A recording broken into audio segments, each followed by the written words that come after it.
Halo, hai, apa kabar teman-teman? Baik ya? Oke, kemarin kita sudah banyak belajar, atau mungkin hari ini tadi ya. Hari ini tadi kita sudah banyak belajar dengan video-video yang to the point. Kali ini kita akan langsung menjawab pertanyaan besar yang biasa ditanyakan oleh YouTubers ya. Pertanyaannya adalah sederhana, Mas Nafa, bisa nggak sih kalau gue menjadi YouTubers, kemudian menjadi kaya gitu? Bisa nggak? Jawabannya ada dua. Jawabannya bisa. Syaratnya apa? Asal kamu mau fokus, itu dia. Ya, fokusnya ini yang kamu pasti susah ya. Di kursus saya di Navaim Tutorial, biasanya saya mengajarkan kamu sampai kamu bisa mendapatkan uang secara fokus ya. Sekali lagi, kalau kamu tertarik, linknya ada di kanan atas, silakan klik. Oke? Nah, tapi yang ingin saya katakan di sini, ada beberapa fakta yang mungkin bisa kamu tahu dan bisa kamu pahami dan pelajari. Faktanya adalah begini. Yang namanya YouTubers itu bisa menjadi kaya, tapi nasibnya beda-beda. Walau. Kok bisa begitu, Mas Nafa? Apa yang membedakan nasib YouTubers satu dengan nasib YouTubers yang lainnya? Yang membedakan adalah lokasi di mana video kamu diputar. That's it, itu dia ya. Sekarang coba kamu perhatikan layar kamu, betul, perhatikan layar kamu di sini ya. Di sini adalah tabel di mana harga dari masing-masing iklan berdasarkan di mana iklan itu diputar ya. Jadi di mana iklan itu diputar atau di mana video kamu itu diputar akan mempengaruhi harga yang berbeda-beda pula. Itulah kenapa kalau YouTubers Indonesia dibandingkan YouTubers Amerika pasti juga nasibnya beda. YouTubers Amerika gampang jadi kaya karena iklan di Amerika nilainya lebih tinggi daripada iklan di Indonesia. Lihat, kamu lihat ini, fokus ya. Lihat, kalau di Indonesia lihat baik-baik, iklan kamu hanya ditawar dengan harga yang rendah. Lihat, $1,22 per 1000. Bayangin nggak loh? Cuman $1,22. Beda kalau kamu di Amerika. Per 1000 kamu bisa dapat $18 loh. Per 1000 iklan kamu ditampilkan. Per 1000 ya. Kamu bisa dapat $18 kalau kamu di Amerika.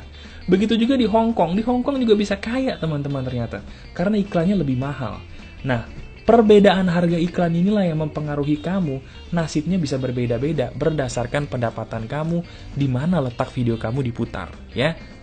Oke, nah sekarang kamu lihat di sebelah kanan, ini adalah harga kalau seandainya, ya, kamu iklannya diputar per 1000. Per 1000 loh ya, saya nggak ngomong per 100, per 10, iklan kamu hanya berharga per 1000. Jadi kalau ada yang nanya, Mas Nafa, kalau saya nih pengen dapat duit di YouTube, harus berapa penonton dulu? Jawaban saya minimal 1000.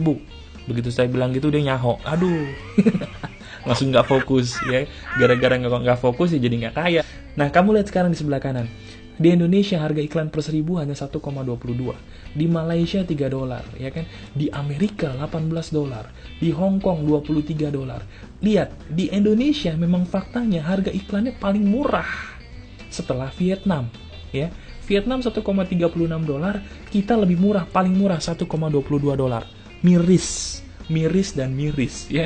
Kok bisa gitu sih, Mas Nafa? Yang menyebabkan itu apa? Gini. Jadi dalam dunia marketing, apapun marketing yang kamu pakai, itu ada yang namanya harga iklan ya. Harga iklan di tiap negara itu beda-beda. Kalau kamu masang iklan di Amerika, jangan samakan harganya dengan harga iklan di Indonesia, beda. Apa yang membedakan, Mas Nafa? Pertama, konsumennya pun berbeda. Tingkat konsumen di Amerika sama di Indonesia beda nggak? Beda. Orang Indonesia, teknologi itu masih baru, teman-teman. Di Amerika, teknologi itu udah kayak makan. Indonesia masih baru loh, ya kan? Ada ojek online segala macam, kadang-kadang ribut karena masih baru, ya kan? Karena di Indonesia konsumennya masih baru melek teknologi, harga iklannya pun jauh lebih rendah karena pesaingnya sedikit. Sekali lagi, pesaingnya sedikit. Jadi yang mempengaruhi harga iklan dari tiap-tiap negara adalah konsumen dan pesaing. Nah, di Indonesia sayangnya pesaing dan konsumennya itu masih rendah. Jadinya harganya bisa murah. Beda sama di Amerika, di Singapura, dan lain-lain ya. Aduh, Mas Nafa, kalau kayak gini berarti gue nggak bisa kaya dong. Bukan nggak bisa kaya, lu bisa kaya, tapi nggak sekaya YouTubers yang mungkin videonya bisa ditonton di mancanegara. Itu dia kuncinya, mancanegara. Bagaimanapun caranya teman-teman, kamu harus bisa membuat video kamu ditonton di mancanegara. Caranya bagaimana? Pertama, caranya cuma ada dua. Kamu harus bisa bahasa Inggris.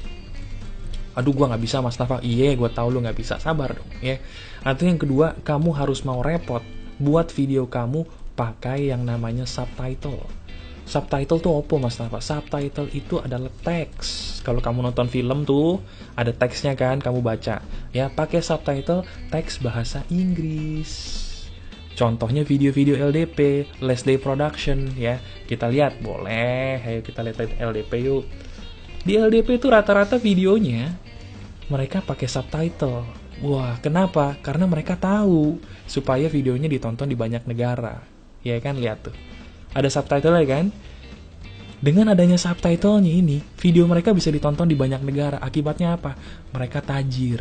Itu dia. Mereka jadi tajir. Jangan tanya gajinya LDP berapa. Karena mereka bisa ditonton di mancanegara. Jadi kuncinya, kalau kamu ingin jadi tajir di YouTube, usahakan video kamu ditonton di mancanegara. Kamu bisa, saya bisa, LDP bisa, semua orang bisa. Tergantung kreativitas kamu.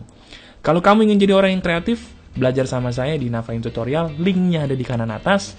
Kita belajar lagi nanti. Dan selalu subscribe Navaim Tutorial untuk video-video lain yang pastinya nggak kalah bergunanya buat kamu. Bye-bye.